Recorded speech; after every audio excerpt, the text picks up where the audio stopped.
Hello everyone, आज़ाद high school की online classes में आपका स्वागत है। आज मैं आपको पढ़ाऊंगी क्लास 4th की हिंदी ग्रामर का लेसन नंबर 4 जिसका नाम है संज्ञा।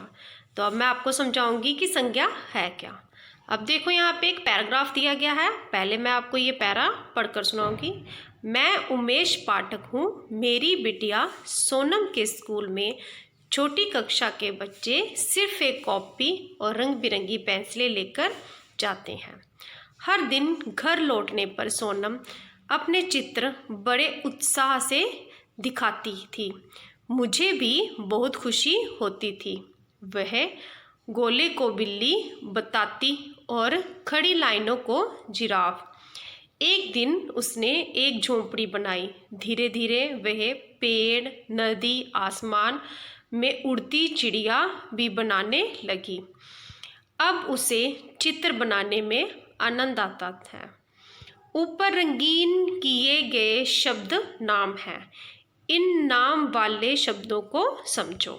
सबसे पहले देखिए व्यक्ति या प्राणी। व्यक्ति या प्राणी में किस किस के नाम आए हैं? उमेश, बिटिया, सोनम, जिराफ, पेड़, चिड़िया, बच्चे, बिल्ली।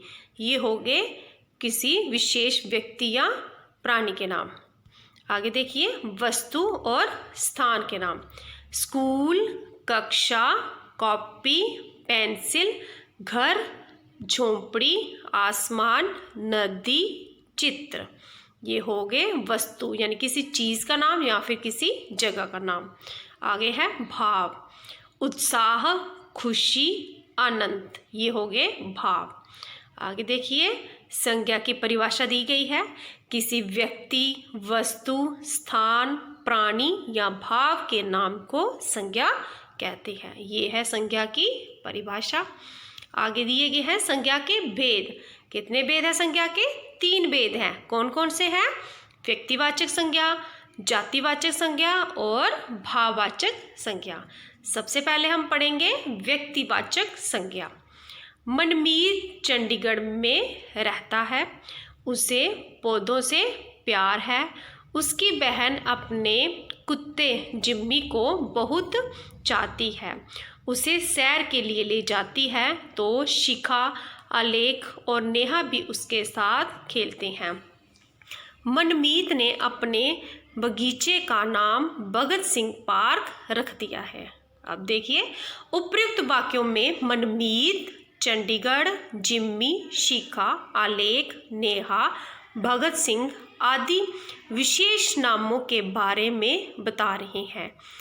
ऐसे शब्दों को व्यक्तिवाचक संज्ञा कहते हैं।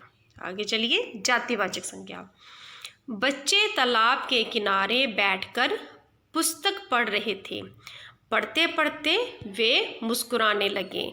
उन्हें देखकर पेड़, पौधे, पक्षी और तितलियां भी मुस्कुराने लगी। उपयुक्त वाक्यों में बच्चे, तालाब, पुस्तक, पेड़, पौधे, पक्षी, तितलियां आदि हमें किसी एक व्यक्ति के बारे में नहीं वरन एक समूह यानी कि पूरी जाति के बारे में बता रहे हैं। ऐसे शब्दों को जातिवाचक संज्ञा कहते हैं। आगे देखिए भाववाचक संज्ञा। समर को भूख लगी थी, तभी उसने शेर को देखा। उसे देखकर समर भय से कांपने लगा। उसने देखा शेर के पंजे में कांटा चुभने के कारण खून बह रहा था। शेर दर्द से चीख रहा था। समर ने साहस किया। उसने शेर का पंजा हाथ में लिया और बल लगाकर कांटा निकाल दिया। उस दिन से दोनों में मित्रता हो गई। उपयुक्त वाक्यों में भूख, भय, दर्द, साहस, बल, मित्रता आदि हमें गुण, भाव या अवस्था के बारे में बता रहे हैं। यह महसूस किए जाने वाले भाव हैं। इन्हें स्पर्श नहीं किया जा सकता यानी कि ये फीलिंग्स हैं जिन्हें हम सिर्फ महसूस कर सकते हैं, फील कर सकते हैं, लेकिन इनको टच नहीं कर सकते। ऐसे शब्दों को क्या कहते हैं? भाववाचक संज्ञा। आगे देखिए हमने जाना। क्या जाना हमने? किसी व्यक्ति, वस्तु, स्थान, प्राणी या भाव के नाम को संज्ञा कहते हैं। आगे देखिए, संज्ञा शब्द 3 प्रकार के होते हैं। कौन कौन से? व्यक्तिवाचक संज्ञा, जातिवाचक संज्ञा और भाववाचक संज्ञा। अब आगे इसकी एक्सरसाइज। संज्ञा शब्दों को उनके सही भेद वाले स्थान पर लिखो। ये देखो बॉक्स में शब्द दिए गए हैं, इनको छांट कर लिखना है। जातिवाचक संज्ञा, भाववाचक संज्ञा और व्यक्तिवाचक संज्ञा। यहाँ पे खाली स्थान दिए गए हैं और इन शब्दों को छांट कर इनके खाली स्थान में भरना है। सबसे पहले जातिवाचक संज्ञा में कौन कौन से शब्द आएंगे? यहाँ पे देखो पहले ऊपर शब्द दिए गए हैं। थैली, कुतुब मीनार, लालच, लड़की, माँ, राजीव, खुशी, हिमालय, गंगा, क्रोध, बुढ़ापा, तोता। तो यहाँ पे छांट कर लिखना है इन शब्दों को उनके भेद में कि जातिवाचक संज्ञा कौन सी है, भाववाचक कौन सी है और व्यक्तिवाचक कौन सी है। सबसे पहले लिखेंगे जातिवाचक संज्ञा में कौन कौन से आएंगे? लड़की, क्योंकि ये है एक जाति का नाम है, किसी विशेष व्यक्ति का नाम नहीं है। लड़की, माँ, थैली, तोता, ये सारी जातिवाचक संज्ञा में आएंगे। उसके आगे देखिए भाववाचक संज्ञा, इसमें आएंगे क्रोध, ये भी एक भाव है।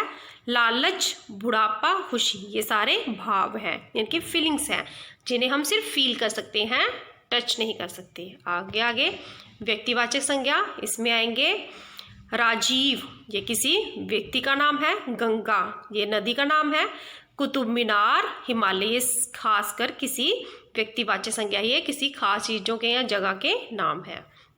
आगे चलिए, व्यक्तिवाचक संज्ञा शब्द लिखो। यहाँ पे देखो चित्र दिए गए हैं, यहाँ पे बताने हैं कि किस किस के चित्र हैं। यहाँ पे नीचे उनके खाली स्थान में उनके नाम लिखने हैं। सबसे पहले किसका चित्र बनाया गया है? ये बनाया गया है चित्र कल्पना चावला। आगे नेक्स्ट बनाया गया है महात्मा गांधी। उसके आगे है ताजमहल। उसके नीचे गौतम बुद्ध। उसके आगे है लाल किला और लास्ट में है अब्दुल कलाम। आगे चलिए, तीसरा प्रश्न, नीचे दिए गए वाक्यों में संज्ञा शब्दों पर गोला लगाओ। यहाँ पे चित्र दिए गए हैं, नीचे वाक्य दिए गए हैं और उनमें से हमने संज्ञा शब्द छांट कर उनमें गोला लगाना है। जैसे गिलास दिया गया है, देखो बीच में शरबत डाला गया है, तो दिया गया है वाक्य गिलास में शरबत है। तो इसमें कौन सी संज्ञा हुई? गिलास और शरबत, ये दोनों वस्तुओं के नाम है, एक संज्ञा है ये। तो ये गिलास और शरबत पे गोला लगाना है। अब देखिए, आसमान में तारे हैं, तो आसमान और तारे इन दोनों पे गोला लगाना है, ये भी संज्ञा है। उसके आगे पेड़ पर आम लगे हैं, तो पेड़ और आम इन दोनों पे गोला लगाना है, ये दोनों संज्ञा है। आगे लास्ट में हमारी मित्रता बहुत पुरानी है, तो इसमें मित्रता ये संज्ञा है, मित्रता के ऊपर गोला लगाना है। आगे चलिए, नंबर 4, संज्ञा शब्दों की लड़ी बनाओ। यहाँ पे क दिया गया है, म द न, तो ये संज्ञा है। आगे न खत्म हो रहा है, तो न से ही एक नया शब्द बनाना है, न ल, ये यहाँ पे उदाहरण दिया गया है। अब ल यानी कि न और ल वर्ण से अब अगला शब्द बनाना है ल से, तो क्या बनाएंगे? लड़का, ये भी संज्ञा है।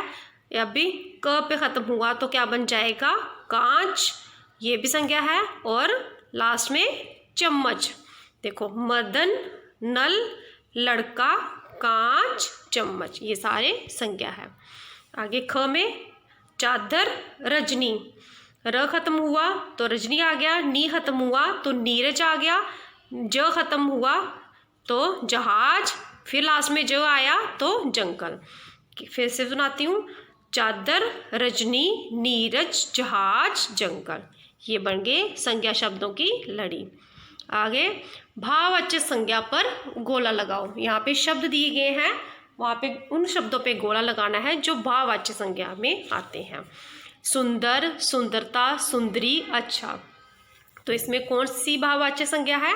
इसमें है दूसरी वाली सुंदरता, सुंदरता के ऊपर गोला लगाना है। मीठा, मिट्ठू, मिठास, मटका, इसमें तीसरा वाला मिठास, इसके ऊपर गोला लगाना है, ये है भाववाचक संज्ञा। उसके आगे दुश्मन, दोस्त, मित्र, मित्रता। इसमें लास्ट वाली जो है वो है भाववाचक संज्ञा मित्रता, इसके ऊपर गोला लगाना है।